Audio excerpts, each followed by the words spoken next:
All right, my friends, it's 8:18, so we're starting 18 minutes late. But I would like to start in the future on time. And I would also like to start going faster because I would like to attempt to finish Shin Chaf Aleph by Pesach time. What are the chances? I don't know.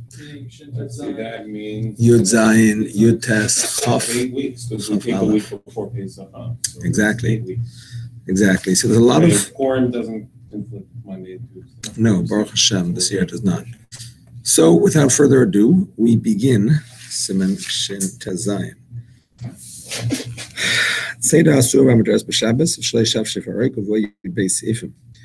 The permissible and forbidden trapping on Shabbos, and also a person should not Yeshafshef Haroik. How do you translate that?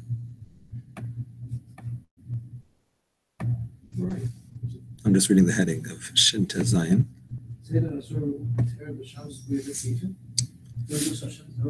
Doesn't say that by you? No. Basically, you shouldn't smoothen it into the ground. Okay, Hatzad Tzipar Dror. Lemigdal Shu Mitzad Boy. Eshar Tziporim, Utzvi Labayas, Oy Lebivor, Shem Tzoydim Boy Chayev. Im Eina Mitzad Boy Potar V'Lasar. A person who traps a Tzipar Dror means a small bird that flits about very easily. The word dror means free, but it also comes from the word dira, or living. And what it means is that it lives wherever it finds itself. It doesn't have to be in a big open space, because it's such a small bird, it can always escape even in a small space.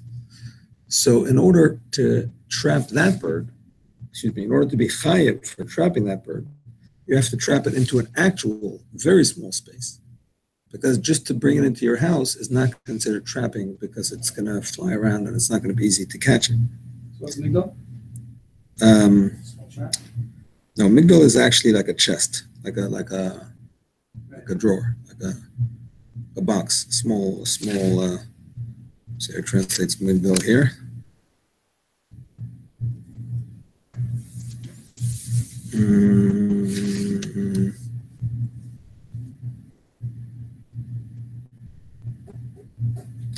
Migdal he translates as a cabinet. Okay, or other birds, or a deer, to a house or an enclosed area that it is nitzod boy, that it is considered trapped in it. The definition of trapped, by the way, is that you can run and catch it with one run. You don't have to go back and forth. Just one run back, and that's it. You catch it. And you don't need any special tools. Right? If you need special tools, that means it's still not trapped. You still have to work to trap it. In order to be chayev for trapping, it's only chayev if it's in such a small area, of course, depending on the type of animal and the size of the animal, that you're able to catch it with only one run. That's the definition of trapped midori rice. What's a beaver? Beaver is an enclosed area, an enclosure. Not combined. It could be even whatever it is. Could be a front yard, backyard, field, any enclosed area. Excuse me. And the Mishnah Berurah points out, by the way, that even though it doesn't differentiate, it just says Shar Tziporim Utzvi Labayas or beaver. There's a big difference between how to catch a tzipor and a tzvi in a beaver. Because obviously to catch a bird in a beaver, it has to be, whereas to catch a tzvi or other ground animals, it does not have to have a run. So he doesn't spell that out of the Mechaber, that's what he means.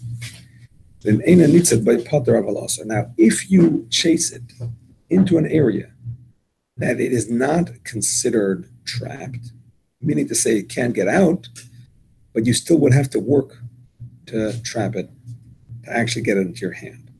You wouldn't be able to just run and catch it right away. You'd have to run back, forth, make a trick to catch it, use special tools to trap it. No, what's it? Of course it's motzah. So you do it. You're not going to do it. But besides the fact that it's muktzah, it's also trapping midoraisa to trap it within the house or the enclosed area or whatever it is. You understand? To chase it into that house or that enclosed area that you have to work hard to trap it again is not an issa d'oraisa. Understand? Because it's not trapped yet. Within that area, if you do trap it, that would be an issa d'oraisa. Of course, it would also be muktzah, but that's secondary to the main issa, which would be actual trapping. All right, we are going straight to the Alter Rebbe from here. Aleph. Yoram, Taitanu? Shin Tet Zayin. I just did the Mechaber Aleph, and now I'm doing the Alter Rebbe. We made a hachlata that we're starting to start on time, B'ezrat Hashem. And I have to fix my computer too. When is the revision? Oh, that's a good question. I haven't thought that far ahead. We have to have a test, because we have to have a test once a year. So that's not a question. The question is when. And probably hit it before Pesach to give time for the review and figure that in. Okay. So what can I do? What can I do? Okay, so says the Alter Rebbe, Tzeda Malachas. Trapping is one of the primary categories of labor. Now the Alter Rebbe's style, by the way, is whenever we learn a malacha for the first time, he tells us a little bit of background where it was in the Mishkan. Shoysu b'Mishkan, it was in the Mishkan, b'tachashim, with the tchashim, which it's not exactly clear what the tachash is. In the notes here on the English Alter Rebbe, he says that perhaps it's an ermine. I don't know what an ermine is, but whatever it is, perhaps it's that. Perhaps it was a miraculous animal. It's that whitish thing that the royal family uses as a, like, you know, that sort of white spotted thing that you see around the neckline of a royal fur coat. That's interesting. So is that actual fur that they use? Yep. Well, nowadays they might be politically conscious and not, but historically that's what they've always used. I think if you look at the House of Lords, they've got the people with those red coats, red fur, whatever it is, ermine robes, and they've got that. It's an ermine trim they've got, so it's a large weaselly rat-like thing. It looks white though, and most of the are white. A stout, especially when it white winter coat. Okay, whatever. Type of animal. That's the bottom line. And some say it's a miraculous multicolored animal that Hashem made just for that. In case it was, of course, used for the roof of the Mishkan.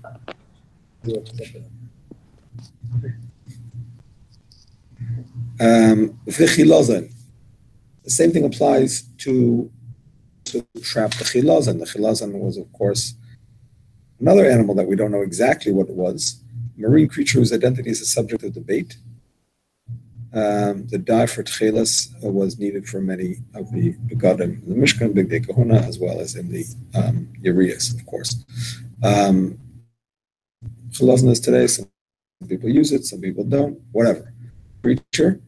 And it's interesting because if you say it's that snail, particular snail that they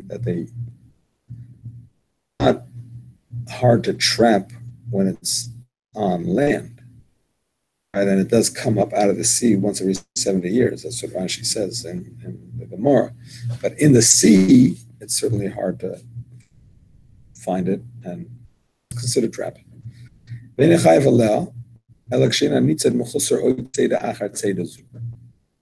Now, a person's only chayav for trapping it. When he traps it in such a way, like we already said on the Mechaber, that it's not necessary to do any more trapping after that. And he traps it to a place where he's able to grab it easily. And we don't have to say, bring a and let's trap him again.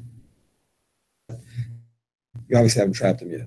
So you don't have to find any tricks to grab it. Therefore,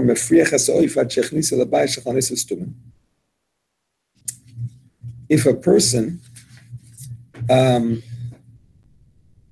causes a bird to fly into a house whose windows are closed, or the beaver makura, or to a enclosed area that has a roof, It's called sayad. a sasam called sad, and it's closed on all sides. But no ladas in front of it, and he closed the door also. Or you ran after an animal until it entered the house. Or the beaver enclosed area, even if it's not with a roof. I'm sorry. Makom shamur. Makom shamur, a closed area. Or the gina lachatzer, or into a garden or a courtyard. Now, for now, any closed door. Chayiv is chayiv in all these cases. So wait. On the above, if I'm going to take the last words, it's not going to be What even last five? sayad if I didn't lock. No, close. Now here doesn't mean lock; it means close. Close the door. If I didn't close the door. No, as long as it can get out. As long as it can get out, it's not Seder. Then I've got one window open. Yeah. Doesn't mean lock. Yep. But he's going inside and you lock the door. That's it. The door. Close the door. An animal does not open the door. No, if it's open, the animal will go inside. If the And you door is close the open. door, you chayav. Exactly. That's what. Let me Exactly. ask you, is only if you chase the animal into it, or if the animal walks by something, you just close the door, because it's the way you... Same thing. If you close the door, even though you didn't chase the animal, then it's still chayiv. What was your intention? You That's didn't know machlekes. he's inside? You didn't That's see a him? machlekes. If you didn't know, of course you're not chayiv. But if you knew, and your intention was to simply close the door because you want your house door to You be want a closed, barbecue you don't want the ganavim to take your stuff. That's a machlekes. Some say you're chayiv because it's a psikration. The Rashba says no, that you're not chayiv because you had another intention, and psikration does not apply when you have another intention. Does this apply to pets? You left your front door open, you have a cat, Just 1 second, Yossi. Sorry? you left your front door open. Does this apply to pets? Oh, 1 second, me. Sorry. 1 second, Yossi. What? I'm sorry? It's fine. Let him ask. I can't hear two at a time. Yossi, go ahead. Yossi, go ahead. Sorry. Does this apply to pets? Domestic pets, no. Pets that are domesticated and they come home all the time and they don't try to run away, then But if it wants to run away, let's say you want to, your dog wants to run away and you lock it in a room. I didn't ask you. No. If it's not a domesticated dog yet, you know what I'm saying? You have a Yes. wild dog, you haven't tamed it yet. So therefore, it's not, therefore, yeah, it would be. I mean, if it's already in the thing and you don't let it run But away. if it's a tame dog, it just wants to get out. But Then in general, I just want to point out, whenever something is in and it wants to get out, there's no mitzvah to let it out. You know what I'm saying? That's not called trapping. Trapping is to trap it, not to not let it out once it's trapped. But Why on are the you other, doing but on the other hand, if it is not tamed yet, you are not allowed to corner it and put it in a place where it can't get out of. You can't put it in a cage. An untamed animal, absolutely No, not. like let's say a puppy. I don't know if a puppy is considered untrained. Puppies are not. They don't try to run away. They're generally. so a wild 2-year-old boy is a machlekes, I guess. Okay. It doesn't apply to people. What are I'm you kidding. talking about? No. Wild animals, deer, bear. Yeah, but stuff like that? even an animal that has an owner, if it's not trained and it doesn't come back to stay in your house, it tries to run away. That the same thing with Like what example for animal? a cat. A cat is belong to us. Doesn't belong to, because it belongs to you doesn't make it domestic. It has to be type of animal that comes home when you want it to come home. Cats are be'etzem not tamed. You have cat all the months, all the years. She's inside. She's Not when you want them to. Not when you want them to. He will come, a dog will come Yeah. when you want. Pretty He much, don't yeah. come home at 4:30, it doesn't come. No, it doesn't run away. When you want it to come, it comes. Cats, they're Oh, different. after you call. I don't talk. You open the I door. don't know, He's I don't know, spitting I don't know what outside, I'm saying, Rabbi. not arguing with somebody. Dogs generally are domestic. When you say they don't try to run away from you generally. Of course, sometimes they have energy. They want to run around is one thing. But Cats wanna run away. cats generally they don't listen to you. They're not animals that follow instructions. But some people they have Somebody cat. raising a cat in his house, so every moment considered like it's nothing. It's We're gonna see. the We're cat. gonna discuss cats. Yeah, the cat is Sure. belong to the house and never went outside No, because you my got point flea. is different. Never cat from the street. No, it doesn't belong to anybody. You walk into the house, okay? And you went to, you don't have to go to chase him out, but you went to one empty room and instead of like be busy, chase him out, you just keep the door closed. So you don't use this room until after Shabbos, not to spend the time. You can see it shopping, correct? I don't know. Let's learn. Let's see. It's a lot to learn. Okay. Just one more question. Yeah. So, if, let's say, a wild deer runs into my house, and I think this looks like a really tasty thing I can shecht after Shabbos. All I do is I close the door. I didn't chase it into my house. It just came in by itself, and all I did was I closed the door. Is that a problem? That is an Isser D'Oraisa. So it's not just the chasing; it's the actual trapping itself. Absolutely. Yeah. I was He's- you he's undefeated gonna- all Shabbat. He's going to spell it out later. He's giving the more usual example that you're actually chasing it in. But he's going to explain later also that even if you didn't chase it in, it's still a problem. Rabbi, Is the chasing the problem, or the shutting of the door the problem, or both? Both. So rabbits and things like that, I mean, rabbits probably will leave. the house. Rabbits, yeah, rabbits are not. So someone, domestic. if someone has a pet rabbit and they're opening and closing the door every time this is arise, because they're closing it so the rabbit won't come out. It could be a problem. Could be a problem. Why we cannot say it was in a way like trapped before Shabbos? Look at the difference. It has to be trapped at every moment. It's not like muktzah, that when it's not muktzah, when Shabbos comes in, it stays not muktzah and vice versa. So, yeah. It was considered trapped before Shabbos. So on. It doesn't. No, if it has an option to get out, for example, someone has, let's say, for example, I know you pronounce this now, let's say it's a snake and I keep it in a tank.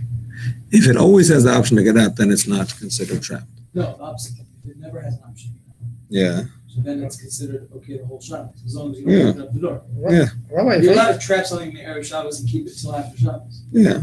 You don't have to let all your animals free on Shabbos if that's the question. Rabbi, you go into the wild field and you put trap on Wednesday, Tuesday, Yeah. and you come back next Sunday, you don't know what Perfect. day is trapped. That's allowed. Your kalim are allowed to do work for you. You paskin like Beis Hillel, not like Beis Shammai, and your kalim are allowed to do work for you. As long as you don't set the trap up on Shabbos, it's okay. What's it do if it was trapped before Shabbos and you just keep it trapped until after Shabbos? If it was trapped and you kept it trapped, it's no problem. So it's in your house, and this is you consider it trapped. So on. Yeah, that's fine. You can keep it trapped. No, you stay up the door. He's asking if you open the door, and at that time it's able to get out. And I then have you another close the question. door in such a way that it can't get out. Rabbi, That's a problem.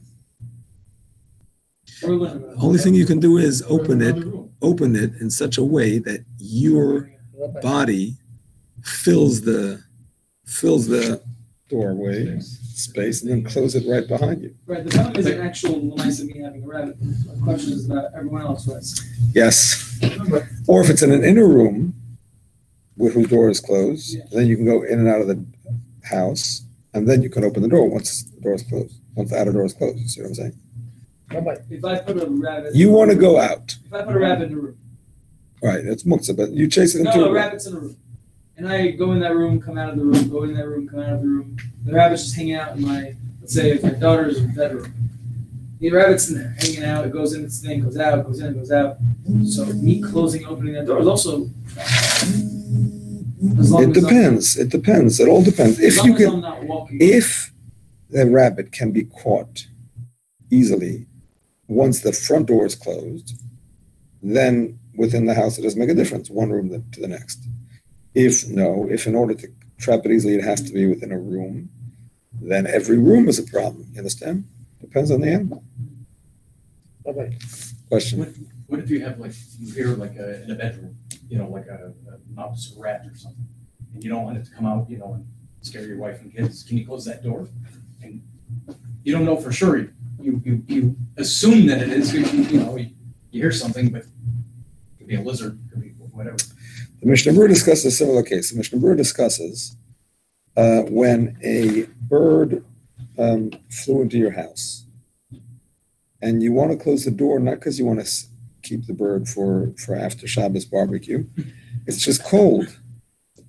You want to close the door, it's cold. So Chai Adam says, if your intention is only to not be cold, and it's not trapping the Oiraisa, because the bird is the type that you're going to have to run around within your house to catch it.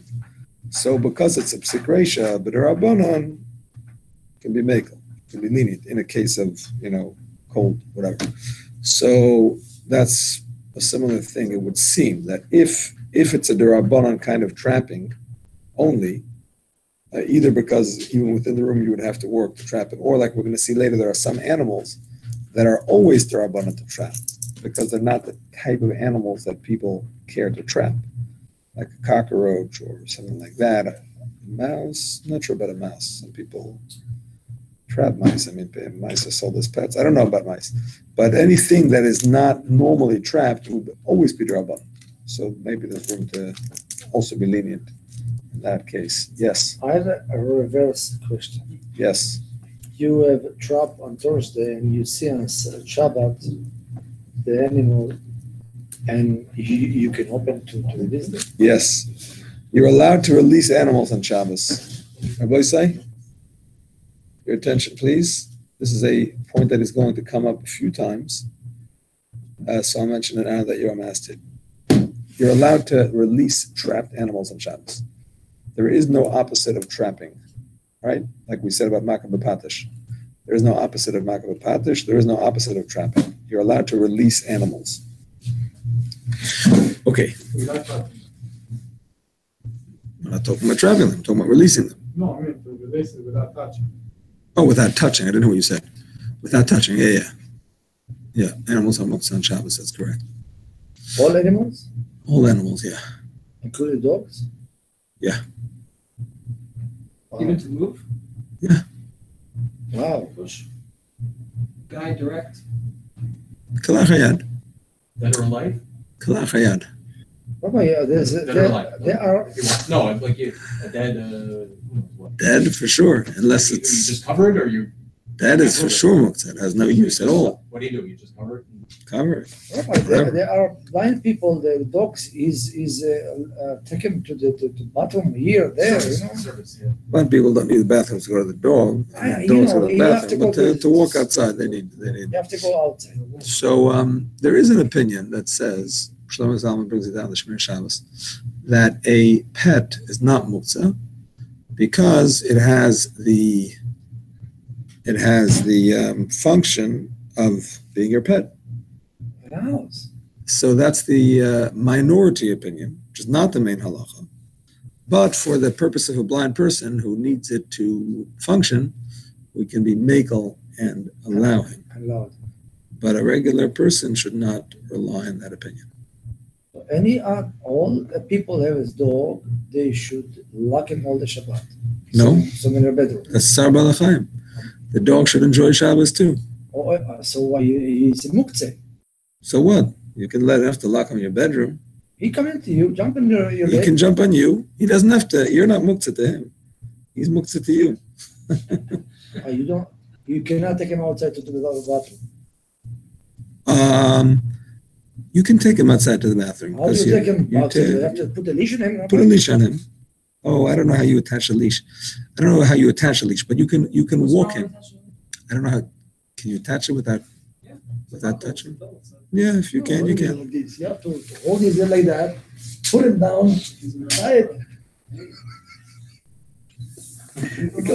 No, I'm just kidding. You have to hold it, I Rabbi. You have to hold it. I never owned a dog, Baruch Hashem. But we see in the Gemara that you're allowed to I got you. you're allowed to walk a dog. That we see. So even though it's muktzah, but you're not actually moving it. You're pulling the string and it's coming along. It's a big kasher. 80% of the people, they have a dog. 80% know, of the do people. Oh, yeah, of the people that have a dog. Yeah, it's a big problem. Owning a dog on Shabbos is a very big problem. I'm telling you, Very I know, big technical I know problem. you, 80% they have a dog, animals, any kind of A animal. very difficult problem. Very difficult. Are we sure? What's the big issue? Muktzah. Okay, so you don't touch the dog. I'm just saying, people walk the dogs, people pet the dogs, the dogs. One of my people who asked me, Shilas, says his dog is very upset at him on Shabbos. Because he's used to affection and being pet and cuddled and whatever. Rabbi, Shabbos, he just like ignores it. So Rabbi, he's upset. I have two dogs. I never touch them Shabbat. I don't know. I'm not thinking about that. Very good. But I'm not touching them in the week. So, in the UK, what most people tend to do, I've observed, and this is pretty much universal, is they consider their own pets not muktzah because if they don't give any affection to their pets, it's like Tsar Balachayim. And I've never actually asked a Rav this, but this is what everybody tells me, and I mean everybody with pets, that it's similar to not milking, taking your dog for a walk is similar to not milking a cow on Shabbos. And that's what everybody says. On the contrary, I said the Gemara says you're allowed to walk animals, but it's not considered muktzah because you're pulling them by the leash. You're not actually touching them directly. Yeah, so people, I got that, but it must be that everybody just heard it and got it wrong, or didn't ask a shayla, or because it's pretty much universal that people will pat their own animals. Again, there's a minority opinion that allows it, but I don't think there's a difference between your own and others. According to that opinion, if it's a pet, it's not muktzah. And if you go by the majority opinion, it is muktzah. I don't think there's a difference between yours and others. So we've always told our own kids, don't worry, they're allowed to pat their animals because it's theirs, but you're not allowed to because it's not your animal. And that way we don't have to say that, there's any problem, and but you're not allowed to touch it. Is what we always say. Maybe that's just what everybody says. I don't know. But that's very strange. I don't know.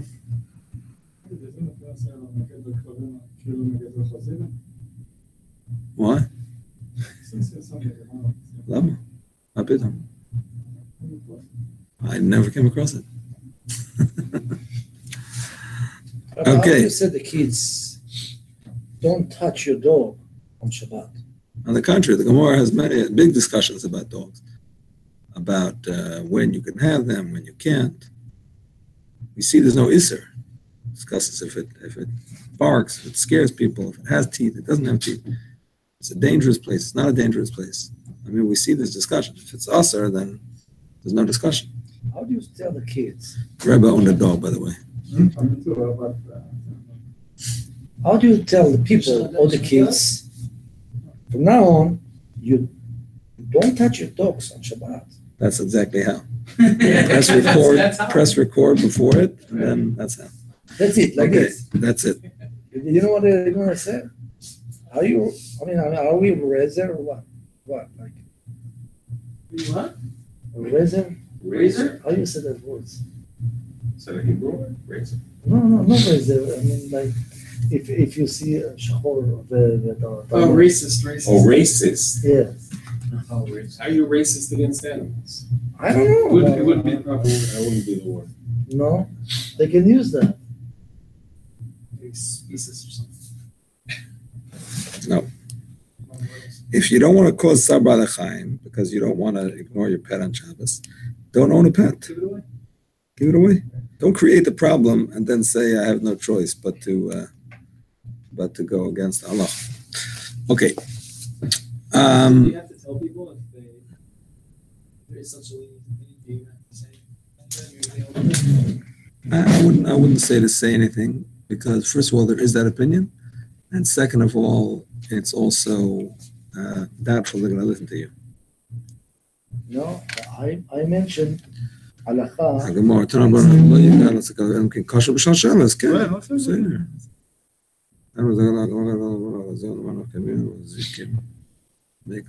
Share with us, Rabbi.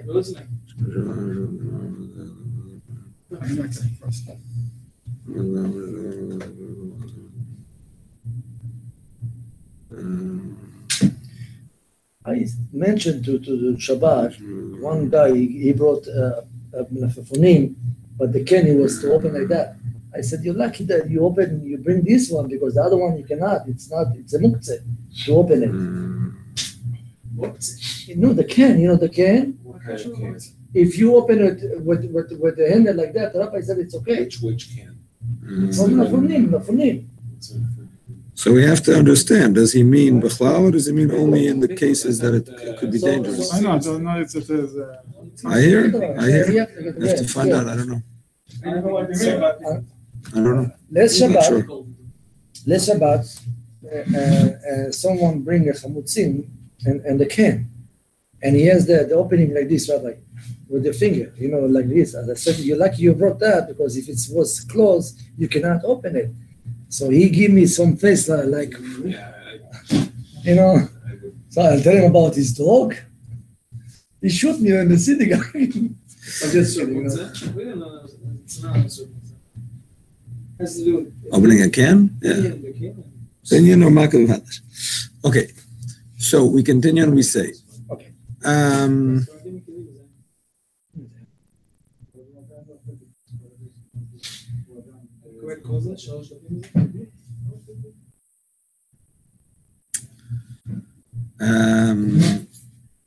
Vahatzor, zipper drawer, is that where I'm up to? I don't know where I'm up to. I'm going to say again, v'chol shabayis or biver godol kol kash and yochol agia v'litfes achaya or ipim rutz achas nation ishmoten imenu v'tzorch lorutz achayim shenis arin mechusaron tzeda adayin upoter. Whenever the house or the enclosure is so large that the person cannot reach it. Oh, I'm sorry. I joined late. Are we in 316? We are in 316, number 1.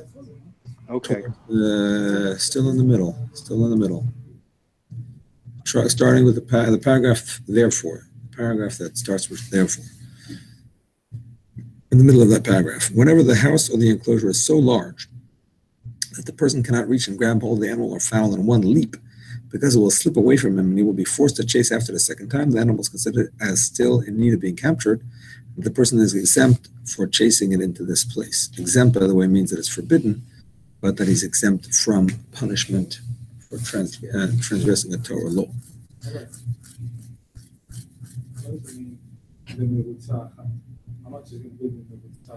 One ritzah. Belishu yistarech to rest and gather his kochot again. So lagesh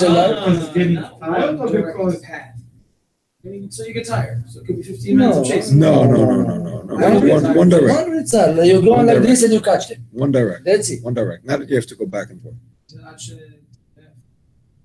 No, that means if you're running in one direction, then not yav. But if it's going around and around in the house, that's not called one ritzah. One ritzah means without having to stop or to turn.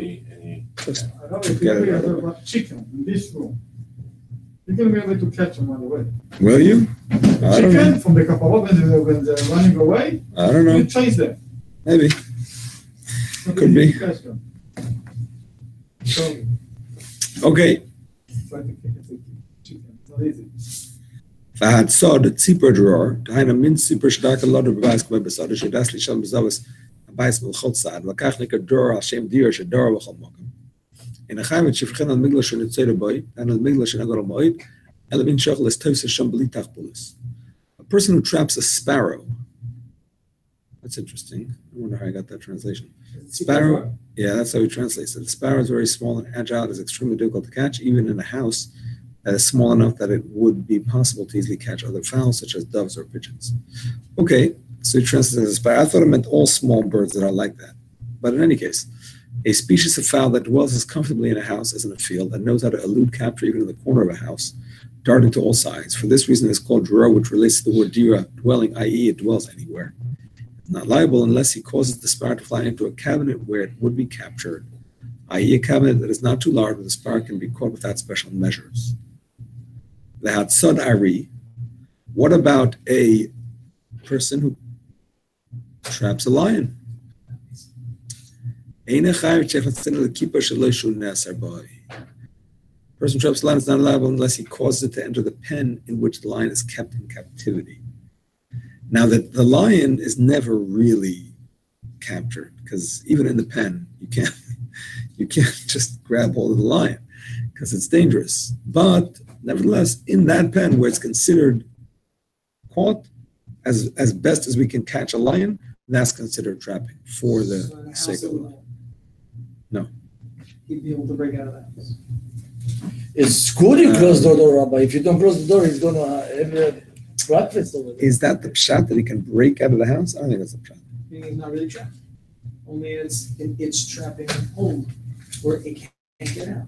I'm assuming why does it can't get out? It can't get out of either one. What's the difference? It can't get out of your house and it can't get out of its pen. Why can't it get out of the house? It's getting out of the house. Break a window. It's very small. Break a window? I don't know if lions. Think so? I don't think that's not the point. The point is that a lion is never something you can control. But in the pen, it's as in his cage, in the lion's cage, exactly. It's as controlled as a human being can possibly control a lion. Then it's considered trapped.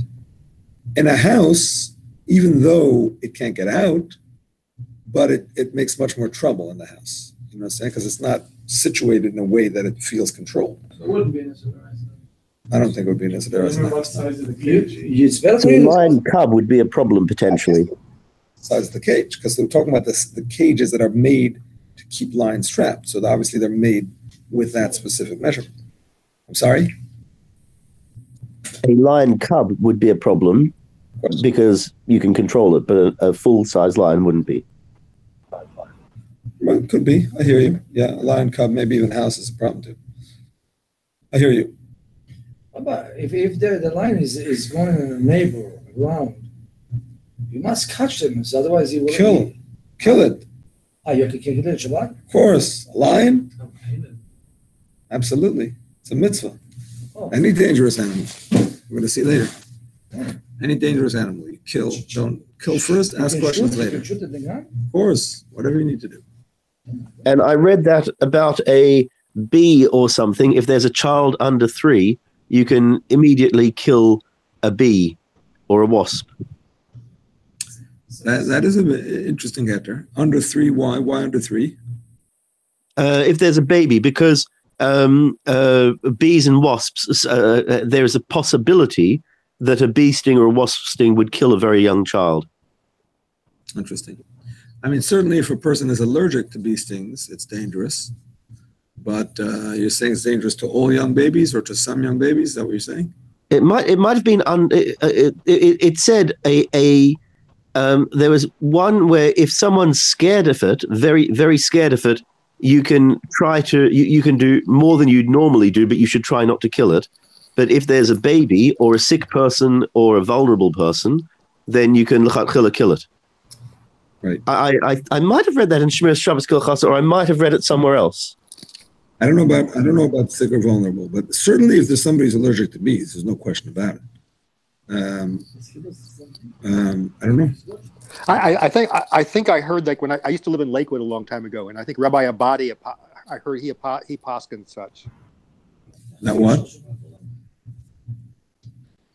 That you could kill these dangerous flies or wasps if they if it was known that they would endanger life. What does that mean if they're known? An ordinary wasp doesn't endanger life unless the person is allergic. The question is, can you kill it? Well, I think there was like, suppose you have a certain type of insect is carrying a disease. Then So absolutely, you know, for example, that's for sure. There's no- like a tick, Lyme's disease or something like that, or you know, the mosquitoes carry some West Nile virus. You know, right, in but that there is case, one or sleeping mosquito sickness. out of millions. So the possum, But if there is an dangerous. animal that in particular is dangerous, there's no question you can kill it. Can you kill every mosquito because of the 1 in a million that has a disease? I don't Well, know. you can't kill every animal that has disease. For example, like I can kill a possum because it has rabies. Because you don't know. It has rabies, exactly. They have 90% they have. You have to be careful with them. I don't know. So possums hanging out in my backyard. But they're not bothering you. They're not killing you. They're not biting anything. So we skip the mosquitoes. Don't kill mosquitoes. I don't think so. If there are bees in a person's sukkah, and I don't know, I'm personally maybe a little girl, but I'm very uncomfortable when there's a bee around me. Like, I don't want to bite me. We're going to learn about it. We'll learn about it. But, so yes. No, we'll learn about bees and bites and all that. Okay. No, my question was, like, can I leave the sukkah? Can you leave the sukkah? Oh, you mean mitzvah? Yeah. Wasn't I don't know what you meant. I think so. It's because you're right. just to get that cheese to me. You're a couple of times, you can go to the, is anything go back outside? You don't know to check that. خلاص صار الموقع شان يتر مخصوص شام سيدة علين أم بيش بطاس من بسيفهم صار الموقع شان مخصوص سيدة شام خايف موقع شان مخصوص سيدة موتة لا صلاح تخيل بيامتف وذا بشام شو مسا تطل يش أيسم قام شو مسا سيدة من بسيفهم. Okay, here we have an interesting set of halachas. First of all, although one who traps an animal forces it into a place where it's not yet captured is exempt, he's forbidden to do so according to rabbinic law. When one traps an animal that has been forced into a place where it is not yet captured, he is liable. So far, everything is clear, yeah?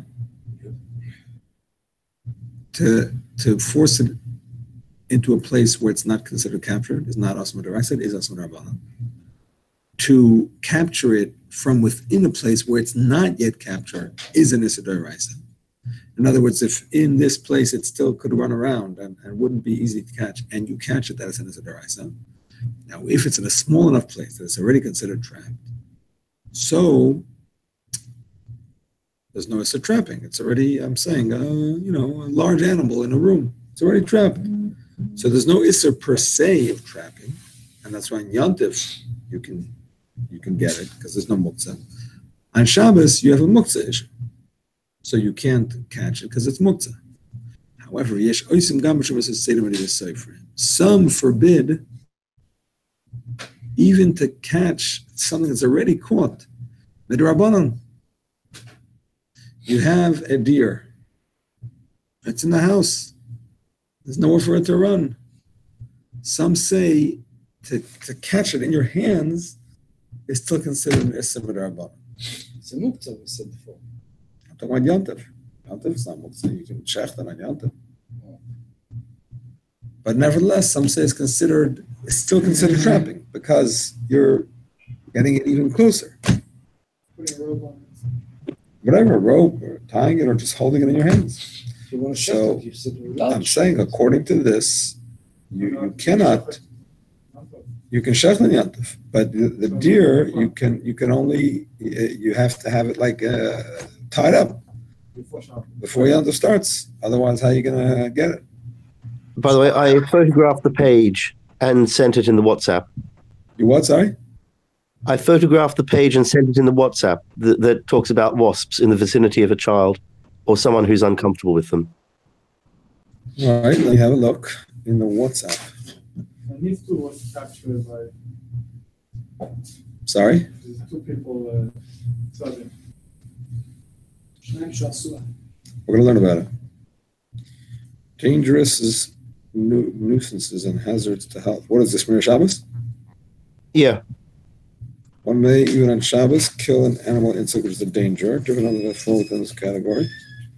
Even a wasp in the vicinity of a child and specific types of insects where there's a risk.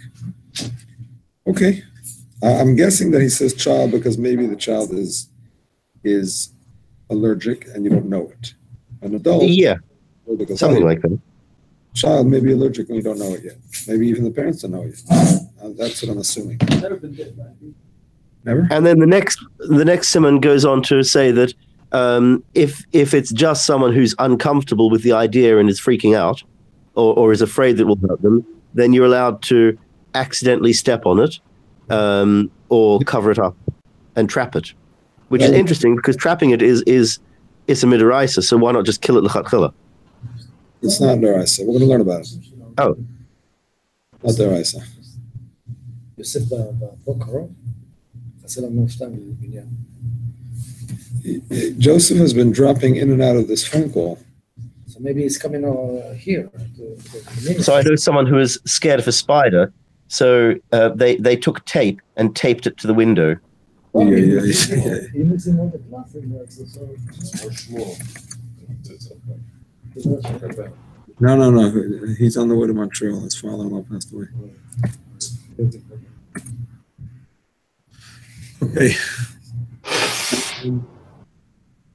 So, let's continue. What was the halacha? I didn't hear the sikha.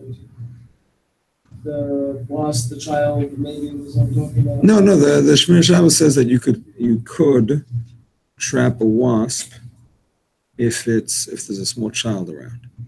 I'm guessing just because It says you could kill it if there's a small child around. Well, isn't what it says? Remember. Said you could kill it if there's a small child around, but trap it if there's someone who's a bit scared of it. Wow. Yeah, I'm guessing because the child may be allergic. Trap it because someone's scared?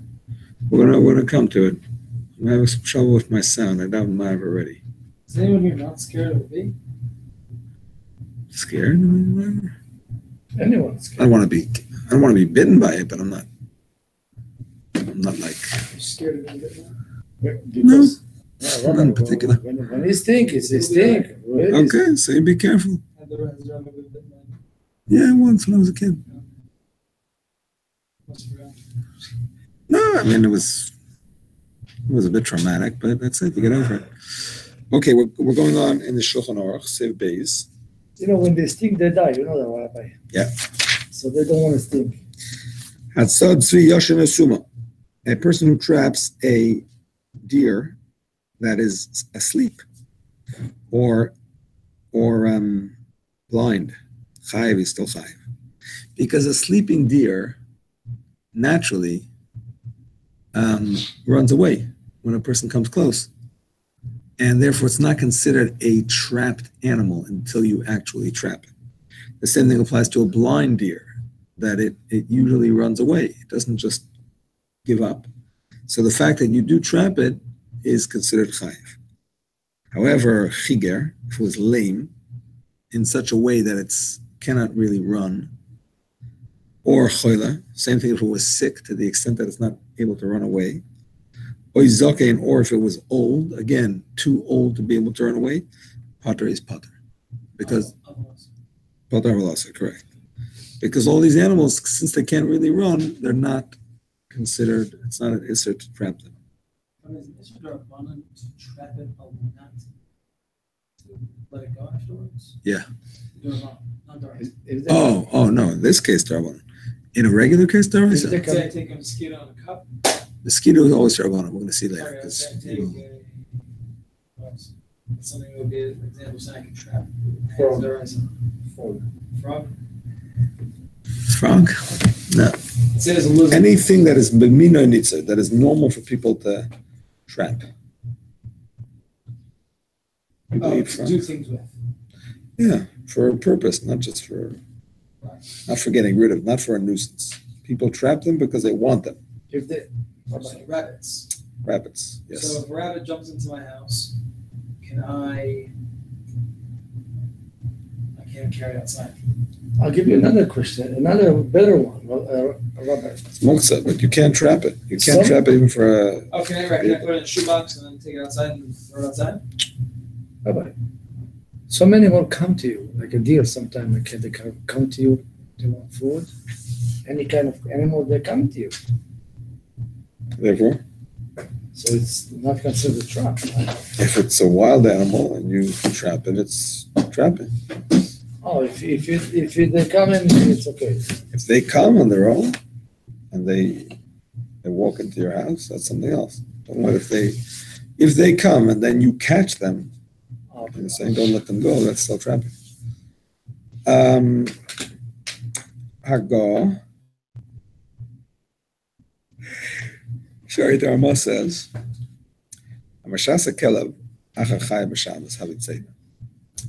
if you sick a dog,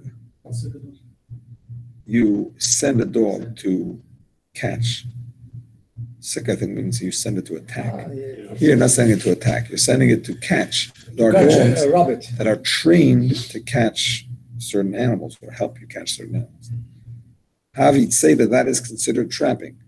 Now the Mefarshim explain, one of the Ram explains, that it actually depends if you participate in the hunt or not.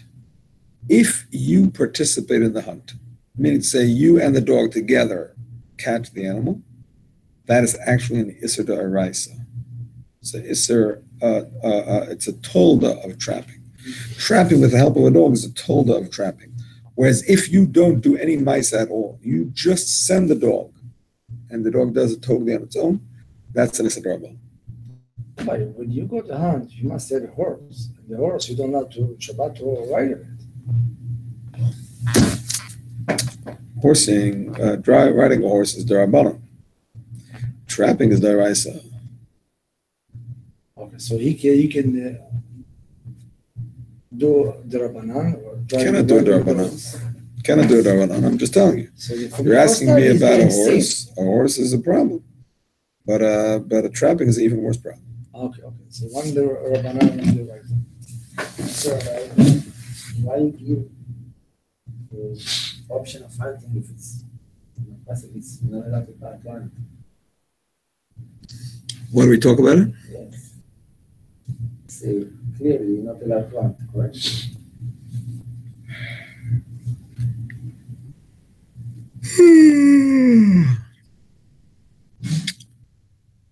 We have a minyan, Rabbi?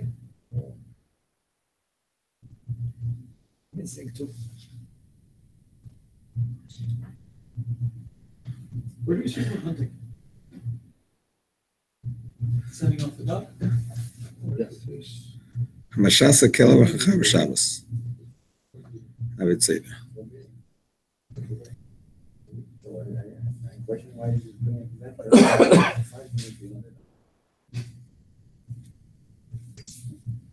First of all, we don't do it because of the Siman. I mean, if it wouldn't be us, we would do it. We learn that it's us, so that's why we don't do it. That's first of all. Second of all, we have this Siman because in some cases,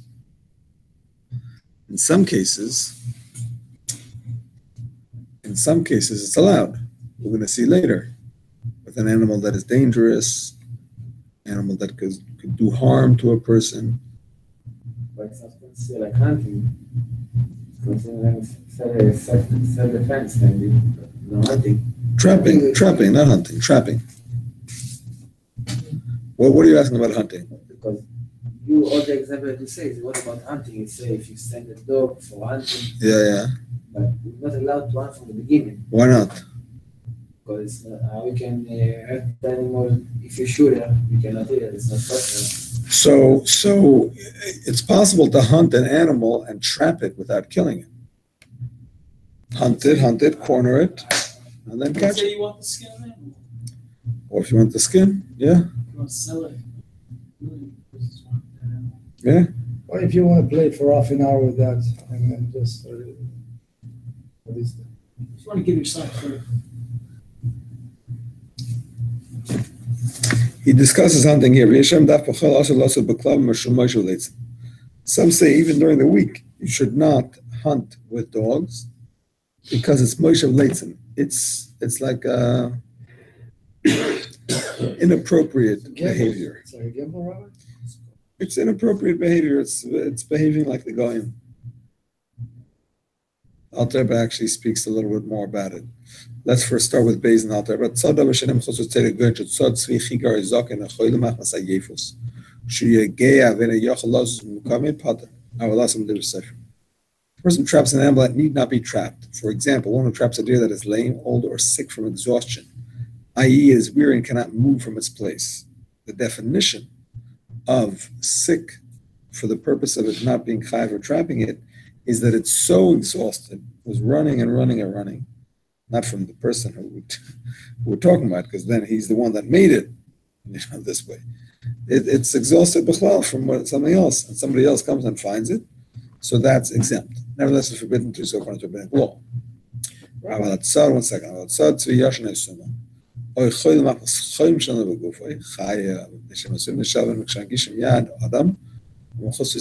Nevertheless, it's forbidden to, if however one traps a deer that is sleeping, blind, or sick from fever that all over its body, he's liable. Such animals tend to flee when they feel a person's hand and are considered as needing to be trapped.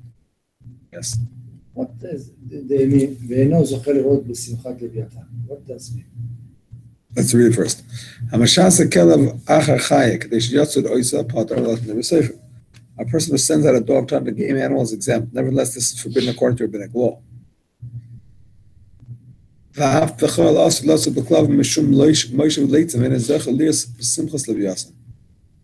Indeed, it is forbidden to hunt with dogs even during the week, for this is conduct befitting a company of scoffers.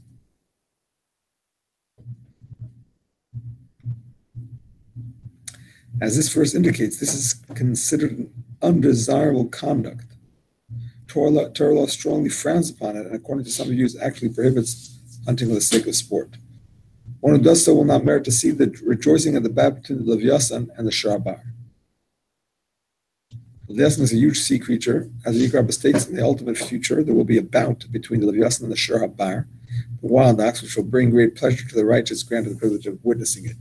Meaning to say, if you have a fun time in the ways that the Goyim have a fun time, in a way that's not appropriate, Hashem says you already had your fun. When the tzaddikim in the future are going to have the real fun, you're out. You can't have the best of both worlds. You can't say, I'm going to enjoy all the Goyish fun. When Mashiach comes, I'll be part of the Jewish fun. Watching, let's say, the Super Bowl, watching a football game, watching a basketball game, watching soccer, baseball.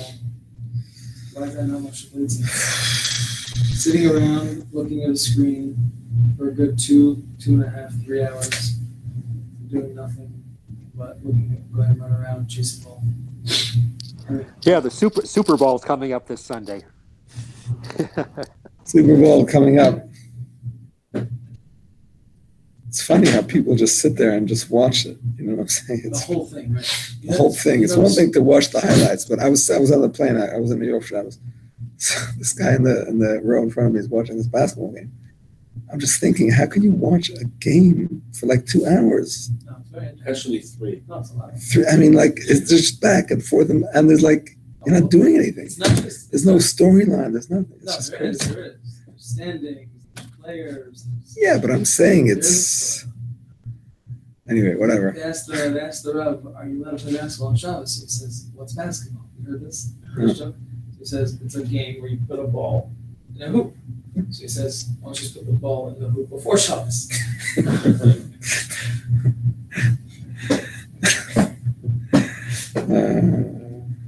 Which rabbi? This is a famous joke. I'm sure it's true. Anyway. I think it was a really All right. I mean, there is a thing about not going to the Colosseums, Right? Because it's Chukas HaGoyim, which is where there would there's halach. It's a Now I medrash. go to any stadium. Was I not supposed to go to the Colosseum when I was in Rome? No, it's talking about going to the Colosseum to watch the bouts that they used to have there. Ah. Also, I didn't go into Vatican City at all. Am I allowed to go into Vatican City? As long as I don't go into the churches? You can't go to the churches, but the city itself, why not? I don't know. I just felt it a bit inappropriate. No, I don't think. I mean, you don't have to, but I don't think it's a problem if it's not a place of actual worship. To participate in they used to go watch the man fighting animals. Blood sports. It's not It because was built with the money from the sacking of Yerushalayim as well. Basketball. Football. Yes. I mean, Theory. that's a good question. I don't know. Under that logic, yeah. American football is played by pansies anyway, who have to wear so much padding that they can't get hurt. So you're quite all right. Now, rugby, on the other hand. I don't know. So I was thinking, if a person's in it, it's the same thing technically. A person's doing stupidities and sitting with people who don't care about life. So, not to be a kid, God forbid, but just to say the comparison would be nowadays, no one, I mean, there are people who send out dogs to kill things and like pit bull fights and things like that. Those are much related. Even in their circles, they know they're low lives and that's what they do for fun. But I'm saying if that's the repercussion, that because you enjoy it in this world, you're not going to see Libya's fight with the Sharbor. It's not for fun, it's for money. It's never. That's for me. But this is not for me. It's not something I've done. That's what's actually for. I hear you. I don't know. I mean, it's not just about fun. It's about fun that is a Moshe Leitzim kind of fun. I mean, say a person who plays basketball himself is also having fun, but that's not Moshe Leitzim. That's exercise. It's not that any fun. You know what I'm saying? It's this kind of fun. I didn't mean any fun. I meant watching other people. Yeah. In a let's say Yeah. crowd people, so going to the game or going to a. I hear it. But honestly, even if it is a shaila, which I'm not saying it is, because I don't want to be the one to decide these major issues, but I'm saying it could be that it's only a shaila in a moishav leitzim. You need to say watching it alone, not in the company of leitzim. It's still bittul Torah, right? But is it a moishav leitzim? I don't know. It could be a moishav leitzim is in the group of the atmosphere of beer and whatever, and maybe whatever words they use, and it's like a leitzim atmosphere. So they go to like a bar. Maybe. It's the same, Maybe. it's the same like somebody play with the kubiya, you cannot be judged. It's the same. I mean, this is also halacha. It's also halacha. I don't know if it's the same. It's also halacha. So you know, during Hanukkah, Chabad sponsors the Jewish Heritage Night. Yeah. It's a good point. So how can it be if it's also? The only thing that I could think of is that there's an element of Kirov and there's an element of Kiddush Hashem potentially. Right. If you're because then you're kind of trying to reverse. Yeah, but if you're encouraging people to come, but that's it's one thing to do it for the people that are going anyway. If you're encouraging people to come, which is what happens. Which is what happens, definitely. Which is what happens. Yeah, of course. You know, all the kids in the Jewish schools are like, oh. Yeah, it's interesting. But the only thing that I could think of is that there's an element of Kiddush Hashem, where you're actually trying to, for one game, you're trying to reverse that trend and trying to, you know, bring some Yiddishkeit into that atmosphere. How do you do it exactly? What's that? How do you do it? Lighting the menorah. Lighting the menorah, educating. Having the rabbis play a 5-on-5 during halftime. Yeah, that's what. That's what they had. That's what they had. Yeah. Did the rabbis say no? Yeah. I mean, I don't know about. They put the ball And then before they have the Shabbat. hockey. They also do one at the hockey game. I don't know. These are questions beyond my pay grade, my friends, so we'll have to leave them for somebody else. Doesn't the Balatani say I won't be asked to bring up questions? It's not really like. Doesn't the Balatani bring down 70 surge or right there for someone's about to talk? Where? You know, Talmud Torah. So he brings like 7 or 6 or 7. I don't remember that. I don't remember that Allah. You didn't fit. I did not. So you want to call what's his name? Yosef? We don't have 9. We have 9. Yosef and the neighbor here. Yosef said he already davened Ma'ariv. So it's okay. Who did not pray? We got 6 7 here. So I Yosef did and not. the neighbor. Yosef says he already davened Erev. It's okay. You can come over. Schlep him Okay, out. you can tell him. Schlep him out. Feel free. Okay, You want to ask him? I already asked him. Oh, okay. Kol shemimina nitzad chayav alav. Any animal whose species is generally trapped, so there's a chiyuv for trapping it. And b'mina nitzad, if its species is not usually trapped, pater avalah, so that's only asim rabbanon. Hilchos, therefore, zvuvim, flies, af al pi, she'ein b'mina nitzad, even though their species is not normally trapped. Were you in October or? Machaber Gimel. Your father. My father was keeper. Also, the Seder is forbidden to trap them. I had no idea where.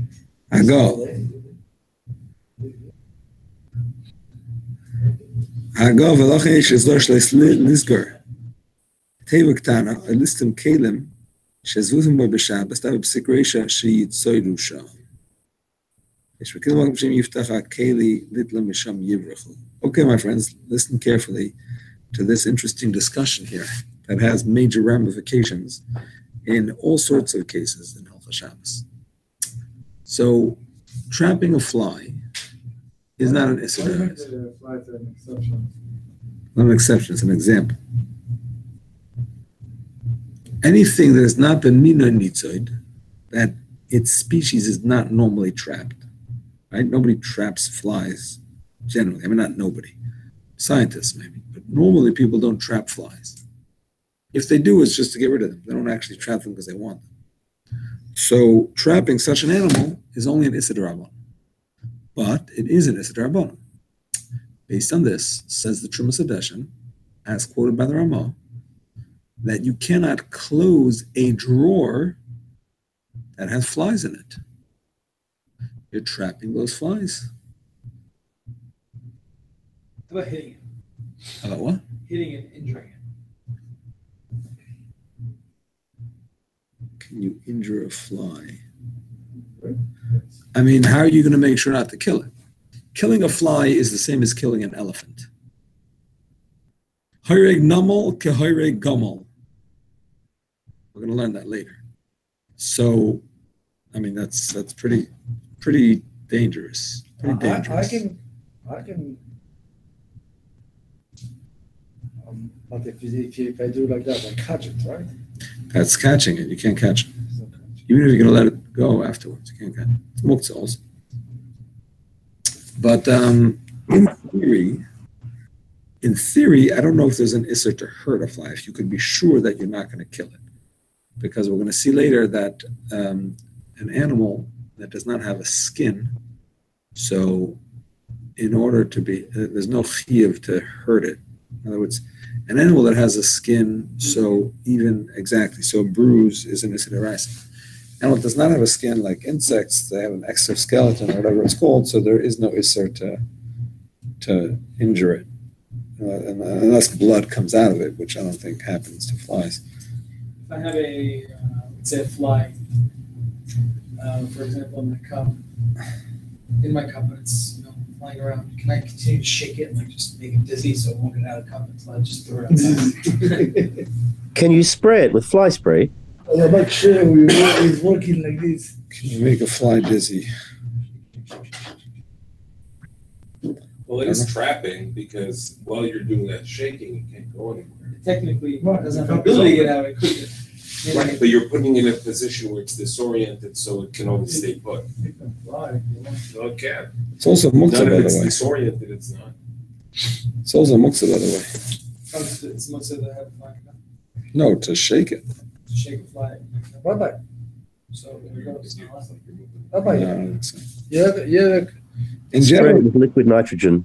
it's, with something that's not muktzah, but not if your intention is specifically to move the muktzah. You know what I'm saying? So that would be a problem. What were you saying, Yossi? You could always spray it with liquid nitrogen. What is that going to help? Well, when a fly is cold, it falls asleep. And then when it, you can actually put a fly in the freezer, and then you can thaw it out, and it flies away. It's how magicians do the bring the dead fly back to life trick. So you have a fly in your hand which looks dead. Then you close your hand. The warmth from your hand warms it up. You open your hand and it flies away. Okay, good to know. So if you spray it with liquid nitrogen, you won't kill it, but you'll knock it out. Or you might kill it, but it's not a psik resha. So I don't know. I mean, the question is, who says liquid nitrogen is not muktzah? Why would it be? It cools things down. Oh, is that what it does? I've never seen it. I don't know what it is. You can get cans of it. Yeah, but when you spray it, you're basically trapping it. That's what you're doing. You're making it immobile. Putting it to sleep. I don't think so. Can't put it down to sleep. You're putting it to sleep. If you don't pick it up afterwards, you just leave it there. Take it by its wing, escort it outside. No, first of all, it's muktzah, and it's trapping it once you hold it. You trap it. So You sweep it outside? Maybe. Two questions. One of them, you have a drink and the fly go inside. Allow to take it out. You can tip it out. We're going to learn about it in Hilchos Boyer. Okay, and is this question, instead to take it out, you take a carton and another broom and a carton? A broom without a carton. To put it in a carton is trapping it, but if you sweep it straight out, on top, no, not on top, talking about you can't put it in something. No, like this, open like this. If it's on, on top, yeah. On top. Okay. If it's not contained in it, if it could get out. You can get out, yes. Get out. Movement like that, because he's sleeping, right? So Yosef says he can come. Yeah, you can come. Is that what I'm getting? Baruch Gathering from the text? Hashem. Baruch Hashem. You're Baruch Hashem. We don't need a davener. We just need a human Jewish body, a male body over the age of 13. Baruch Hashem. So, and the neighbor? You observe it, the Shabbos. Rabbi, I'm going to ask Nathan Lachana asked if he me a can very join. good question. He's asking- What's that? And ask the neighbor also too? Oh, he's not asking if you put it on a dustpan. Is that not what's it? It's open. No, like you put it. Right, a sheet of paper. You just said it. A box. Is that not an exception? If it's not a tzeda issue, I think there is a heter. If it's a graf shalari, if it's very disturbing to you to have it there. You know what I'm saying? Like we have that heter to move muktzah if it's disgusting to you. I'm pretty sure that heter applies to insects also. Okay, my friends. Yosef is human, Baruch Hashem, male, Jew above the age of 13. Yes, I think we're going to go for 10. Baruch Hashem. We're going to go for 10 p.m., but let me just hear back from Elchanan, and if he can join, then I'll give you the thumbs up. Okay, my friends. So this is the opinion of the Trumas Hadeshin. Don't close the drawer if there are flies inside. However, the Ramah brings Yesh Mekilin. These Yesh Mekilin is the Tur. Tur disagrees with the Trumas Hadeshin. Various reasons. One reason is that the flies are not really trapped in that drawer. Because as soon as you open that drawer, guess what? They're out of there. You're not catching any of them because they're so quick. They're just going to be gone in a second. So therefore, it shouldn't be a problem. Besides the fact that flies are ein b'minei nitzad. It's not your intention to, they're not things that are normally trapped. So it's not a siddur and deraisa, and it's not your intention. And there's another aspect to it also, which the Taz says, and I'll share with it with you right now. Very important Taz. This is what I meant when I said before that has repercussions in many other areas of Hilchos Shabbos. Taz says that if there are for sure flies in the drawer, then you should not close the drawer. If you're not sure if there are flies, then you can close the drawer. Always we're not sure. Very No, if you see them, you see them. If you're not sure if there are flies, then you can close the drawer. Because he considers that not to be a psik ratio. Right? Suffix situation. Suffix psik ratio, exactly. If you don't know if the light is on in your fridge. Exactly. This is the famous suffix psik ratio question. A psik ratio is when something's for sure going to happen. A suffix psik ratio is if you're not sure if something will for sure happen. A davar she'eino miskaven is if it may or may not happen. There's no way to know beforehand. Maybe it will happen, maybe not. It's just one of those variables that cannot be calculated. Suffix psik ratio is it will definitely either happen or not happen. You just don't have the information, but it's definitely one or the other. So like opening a fridge door that may or may not, the light may or may not be on. That's exactly an example of suffix psik ratio. So the Taz is makel on a suffix psik ratio, although truth to be told, it's not a deraisa anyway because flies are under a mother. But it's using the principle of suffix psik ratio to be makel, and I think the Ramban also holds of suffix psik ratio being mutter, but there are other Rishonim that disagree. So this is a major thing that has repercussions in many other areas in Hilchos Shabbos. If you have a situation that may or may not be a psik ratio, that it's machlekes Rishonim basically if it's mutter or not. So if you have food flies in your garbage, you don't have to close it. Taz says what you should do is shoo them away. Shoo them away and then close it. You don't have to check after you shoo them if they all left or not. Because once you shoo them away so that you're not sure if they all left. But you don't want to spread it in your house. Okay, that's the problem. That I can help you with. That I can help you with. If you dafka want them in the bag, then I don't have a heter for you. But if you shoo them away, the Taz. Yeah, it says if you put a knife there. If you don't close it completely, yeah, that's true. If you don't close it completely, as long as it's not completely closed, so they could get out. That's not called trapping. But the point is, if you want to close it completely, the Taz says you would have to shoot them first, and then if there's something left, that's a suffix situation. Am I allowed to trap a fly in a shinui if it's causing tsar on Shabbos? Can you do an Issa D'Rabbanan with a shinoi in a mokum tsar? That's your question? We'll learn about it.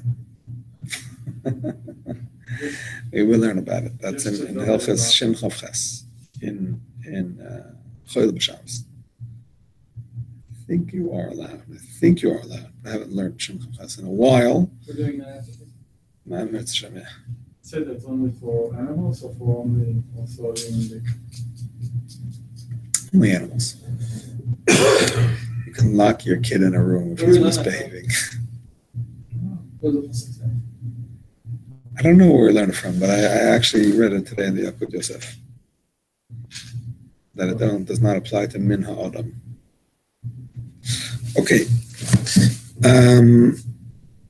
So the Rebbe says. It's any type of animal, any species of animal, any. Well, the Iraisa only ones that are. Marine animals.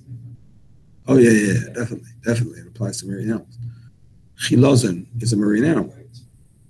And in fact, the Mishnah Berurah brings that fish are more strict than land animals in terms of the fact that even when they're in a small area,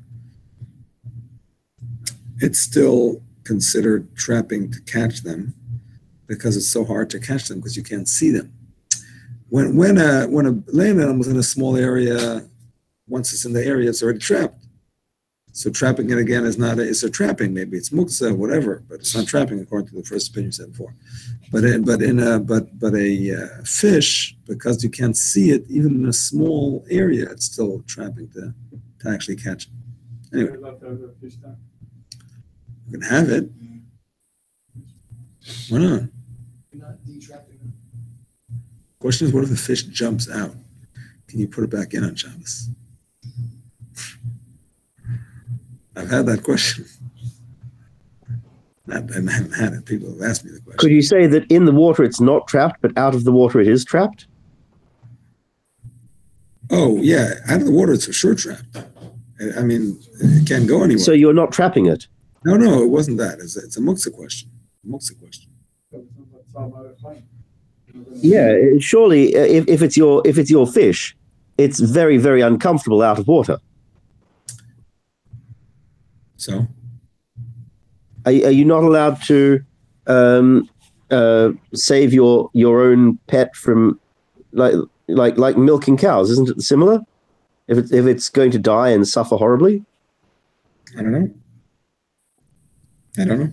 How is it any less lenient than milking a cow?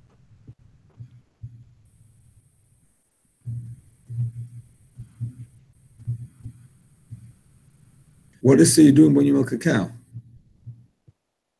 You're preventing it from having the pain of a full udder. What is are you doing? Oh, we're talking about it being muktzah. We already established that it's not trapping it to put it back in its water because it's already more trapped than it was in the water. And so you said that the issue is it muktzah? So how is it more muktzah than a cow being milked, if that's the issue? Not sure if there's a difference. How did you paskin in this instance? It was already after the fact. He had already put it back. He just wanted some, what's the word? Did he have to bring a chatas? Yeah. No, I mean, after the fact, you can say, listen, some shittas say that all pets are not muktzah, so that's what it is. But anyway, there is an interesting note of Yehuda, just by the way, as a side point. Note of Yehuda says, Sar Balachaim, it only applies to pain, causing pain to a living animal. Killing an animal does not go under the category of Sar Balachaim, as crazy as that sounds. Yeah, but the fish is not dead. Sar Balachaim is if it's alive and it's having tsar. Yeah, but the fish is still alive from the floor. This is a question, I think, because when the moment the fish leave the water, it's considered like that. No. It's why you're not supposed to allow, why you're not allowed to touch the water when you go fishing. Many rabbis say when you go fishing, you catch a fish, okay, if it's not what you have like that, don't put in the water. Because when you took it from the water, that sounds like you are there, they're going, sure or not? The what? I asked many rabbi about fishing. Yeah. Regular day. Yeah. Most of them say in the moment when the fish leave the water, Yeah. it's considered like that's it. It's after the goal. You're not allowed to put it there. Why not? Why wouldn't you be allowed to? Because they said, "Zero, done. This is the what we call it." But that's the what? You said That's that's the the give it to the going. Don't put it back in the water. Why? It's after זהו. הזמן שלו, אבל אם יוצא מהמים נגמר. למה? אני שאלתי להם. נגמר מה? התיקון שלהם? מה נגמר? החיים שלהם, ברגע שיצא אבל מהמים. ברגע שאתה מחזיר אותו, הוא חי עוד פעם. אז אתה לא... אבל יצא מהמים. הוא לא אמור לצאת מהמים. ברגע שיצא לא מהמים. יצא, הוצאת אותו. כן. לא שמעתי את זה. אני לא יודע. על פי ההלכה הוא לא מת. אולי על פי קבלה. לא, אני אגיד לך, על פי ההלכה הוא לא מת. למה? Because we're going to learn later in this Siman that if you take a fish out of water, Shabbos, and you put it back, לא עברת על איסור של נטילת נשמה. סיידה כן, אבל נטילת נשמה לא. אלא אם כן זה התייבש. If it became dry under the fin, under the gill, where it breathes out of, if it dries there, then it's already dead. Then putting it back is not going to help. But we see that if it's still wet there, it could live. So putting it back, a person who took it out and put it back, it did not kill it. חייב ציד, אבל לא חייב... יכול להיות שהוא אפילו לא חייב ציד. אם זה, if it's in a bucket, you understand? It's in a bucket, it's already trapped, picked it out, put it back, muktzah, yeah. But he didn't do anything, he didn't do tzeda, he didn't do anything like the Shema. When you put it back, it's like considered tshuva. It's not tshuva, he didn't do the Avirah yet. I mean, of course it's like tshuva, but I'm saying he didn't. Once a person does a malacha, it's too late to fix it. But the malacha is not done yet, because it's not dead. According to others, nothing would be good. Why wouldn't it be tzar l'chaim to go fishing for nothing? On Shabbat? No, Shabbat. You mean for sport? Yeah, just for fun. For sport, I mean, non-kosher fish you could sell. I mean, it's not No, let's say a person's going fishing for fun. for sport. A rat, whatever the words. We're going on a boat, class, we're going on a boat, we want to fish. So I'm going to get fish. Oh, it's not kosher. No, then if you're going To get and you're going to get kosher fishing and to keep them, and you happen to get non-kosher, okay, you put it back. But yeah, if you're going only for sport and you're putting everything back, that's a shaila. My friend said he goes for sharks. So he goes to a place, he just has sharks, small little sharks. Gets a shark, takes the thing out of his mouth, goes away. I don't know. Even according to the Noda B'Yehuda, that's tzar b'lechaim, because it stays alive. So Noda B'Yehuda is talking about hunting. Noda B'Yehuda is talking about hunting. He says killing is not tzar b'lechaim because tzar b'lechaim doesn't apply. It's an immediate kill. Even though it's hard to understand, because what's the difference? It's greater pain Why is to it pain? die. Why is it pain? An animal dies, of course it's pain. No, dying is painful. To kill an animal is not giving it pain. Why not? Because As it dies, it has pain. As it dies, if someone, certainly. God forbid, shoots an animal in the head, it dies immediately. It has pain for, I don't know, a second, 10 seconds. I don't know how long it takes, but it has pain. I mean, it's a chiddush. Not everybody agrees with the Noda B'Yehuda. only shchita is different.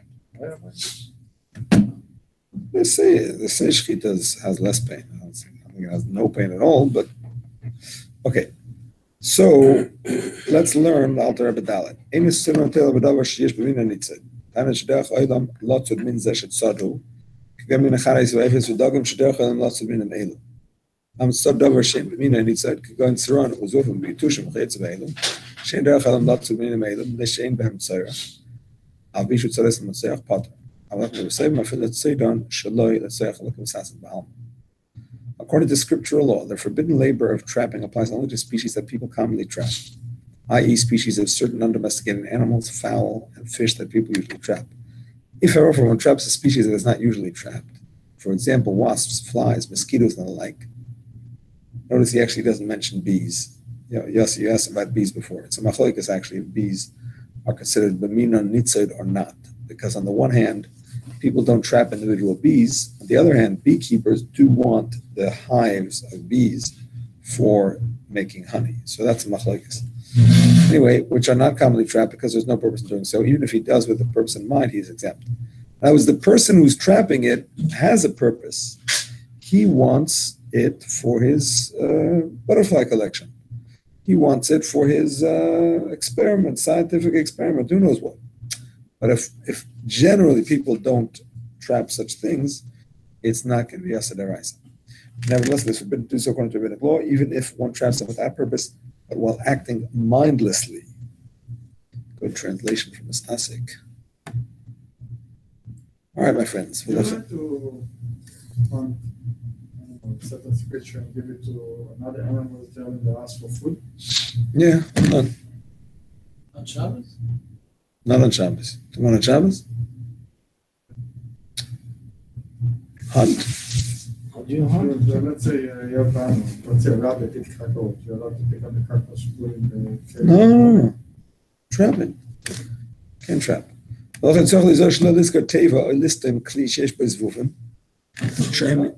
Sorry? In the middle of the Alter Rebbe Dalet. שיש בזבוב, שההם נצויד מסתימו הזכיר הזו. ואף שמסכם לך הסייד במקום פסיקרשן ודי עמסו, ולהתנסק על שום דבר בין הכיס לכלי ותנשיך לעשות שם לא יהיה פסיקרשן. For this reason, one must be careful to not close a chest or cap a container in which flies are found, for they are trapped when it closes it or caps it. Even though it is not at all intended to trap the fly, it is an inevitable consequence of his actions. Instead, the person should place a knife or another article between the cover and the container so the flies can escape, and thus the being trapped will not be an inevitable consequence of his closing the container. To cite a common application of this law, one should not close the cover on a garbage can that contains flies. Very practical.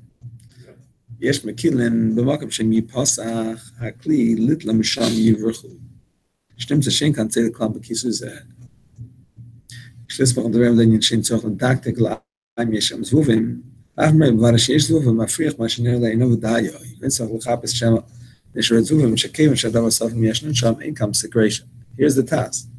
There are authorities who rule leniently in a situation where, were the container to be opened to take the flies from there, they would flee. Thus, they're not trapped at all by his closing the container. Their words may be relied upon to the extent that it's not necessary to check and meticulously examine whether or not there are flies in the container for closing it. Moreover, even if one sees that there are definitely flies there, you need only shoo the visible flies away. You need not search for additional flies that may still be in the container. The rationale is that since it is doubtful whether there are any flies there, trapping them is not considered an inevitable consequence of the person's actions, and shooing away the visible flies suffices. Dalit, person machzeles. Back in the Mechaber, yes.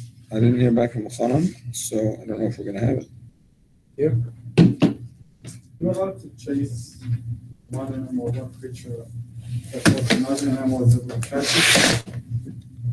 Can you chase him to another animal? You're allowed to chase a cat that's closer to your dog and dog and catch it. I'm serious. You're allowed to? I mean, we said before that you cannot trap together with a dog. No, the dog is staying in Israel. I understand, but you and the dog together are trapping it. We said before that's an issur. Okay, person machzelas al gabe ha'kaveres moken shemiskanset bo yadvoyim lasis tvash dvash le'echaven losei v'gam b'binyan shenem muchashin etzodim kol kihechi d'loi levi p'sigration. Okay, you have a problem. The Gemara discusses this problem. You have your bees in your hive, and it's very hot. You don't want them to suffer nebuch in the heat. You can get heat stroke. Or it's raining, you don't want them to get all washed out. So you want to cover them. You have a machzeles, you have a mat. You want to cover the beehive. So halacha is you cannot cover it completely in such a way that they cannot escape, even though that's not your intention. Intention is not to trap them and keep them inside. Intention is just to keep them protected. Nevertheless, it's called a psik ratio. It's a definite, although unintended consequence. The only way it's mutter is if you leave open a small opening somewhere. Even if it's not obvious to the bees that there's that opening, they may not find it. It may take a long time to find it.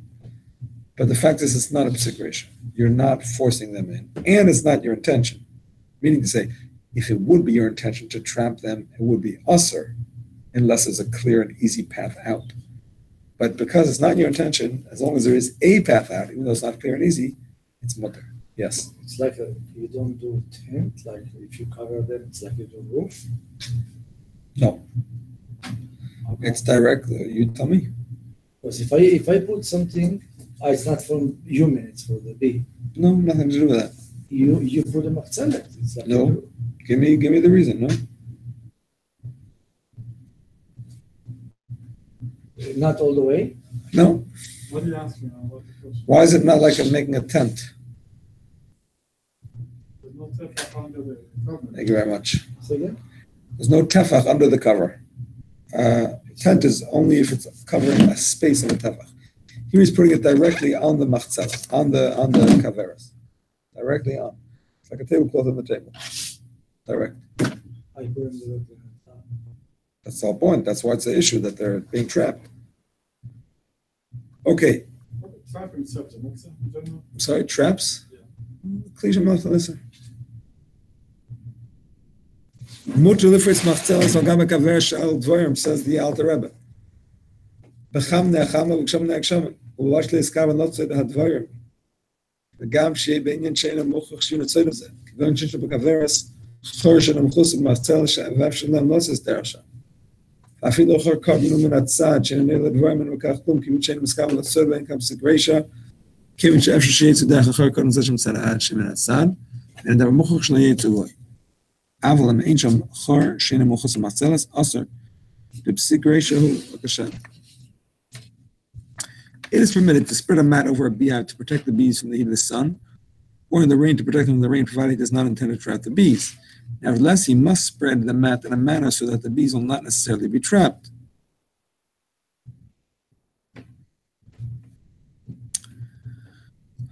Disagree with note 26. Note 26 in the Alter Rebbe says bees are not usually trapped. So it's only an Issa Rabbanan anyway. But that is actually a machlekes because the Beis Yosef holds that they are considered to be usually trapped. And the Magen Avraham holds or not, but I'm saying it's a machlekes. To make honey, exactly. So I don't know why he chooses that opinion. Anyway, nevertheless, he must spread the mat in a manner so that the bees will not necessarily be trapped. For example, there must remain a hole through which the bees can escape from the beehive that is not covered by the mat. Even if it is but a small hole, moreover, it is on the hive side, not visible to the bees. These factors are as consequence. The rationale is that, in any event, the person does not intend to trap the bees. And trapping them is not an inevitable consequence of his actions, since it is possible for the bees to escape through this small hole on the side of the hive. Thus, it is not absolutely certain that the bees will not escape through the hole. If, however, there is no hole, and remains to cover the mat, it is forbidden to cover the beehive with the mat because the bees will be trapped as an inevitable consequence of his actions. מה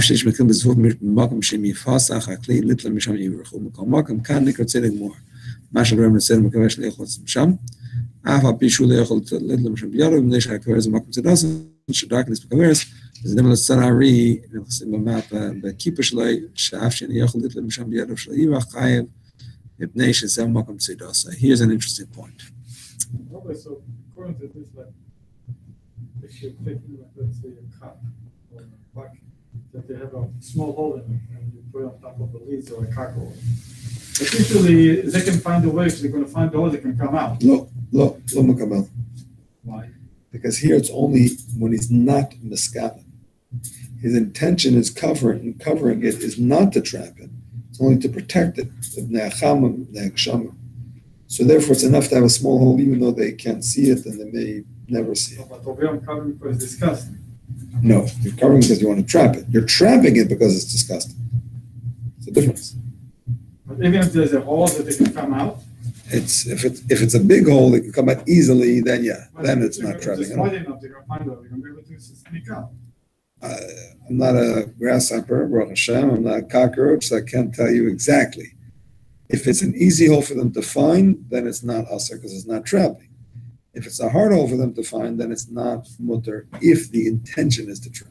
They can use ways if you want. True, there are authorities who rule leniently with regard to flies, allowing one to close a container in which flies are found if they can escape when one comes to take them. Nevertheless, a distinction can be made between that instance and the present instance. In the present instance, the bees are considered trapped in their beehive without being able to fly out of it. Hence, covering it is considered trapping in a complete sense, even though one cannot take the bees by hand. Listen carefully to this chiddush. I think it's in the Bach originally. A very interesting chiddush. Alter Rebbe, yeah. Hey. The basis for distinction is that the beehive is considered a place where the bees are trapped because it is natural for them to be in a beehive. This resembles trapping a lion by causing it to enter its pen. Even the person cannot take it from there by hand without the lion fleeing. The person is liable because this is the place where the lion is kept in captivity. Again, listen carefully. Lions are kept in lion cages. Even when it's in the cage, you can't control it. But to the best of a human being's ability to control a lion, in the cage is considered control. So that's considered trapping.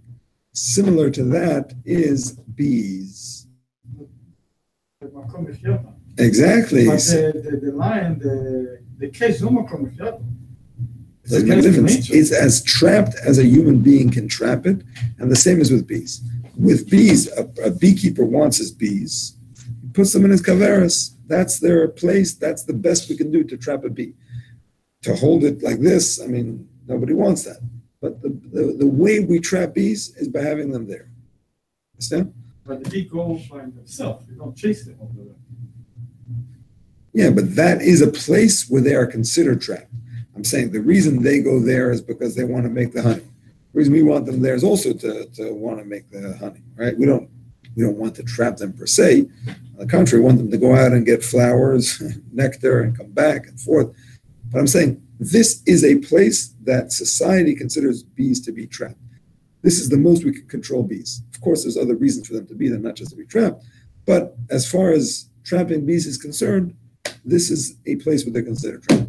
So it's different than a fly that its place is not inside a drawer. If we're going to cover it completely, it's going to be like the line. Correct. Otherwise, it's not a psikration, it's not your intention, so therefore it's mutter for other reasons.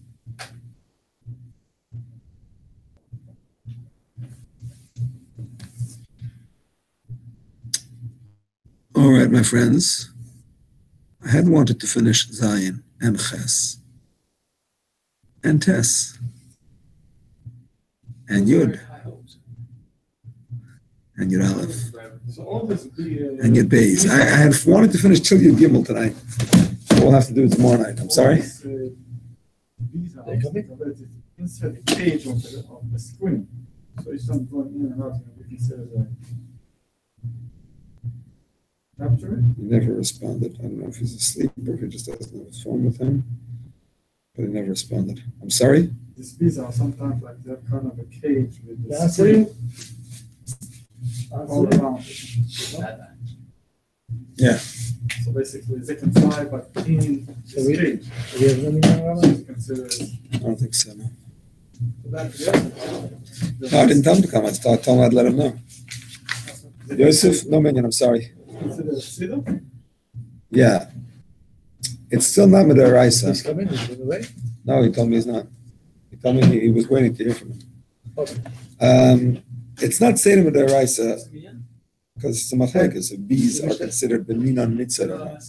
It's machlekes. But according to those that say bees is daraisa, then yes. And that's when he dies. That's their place.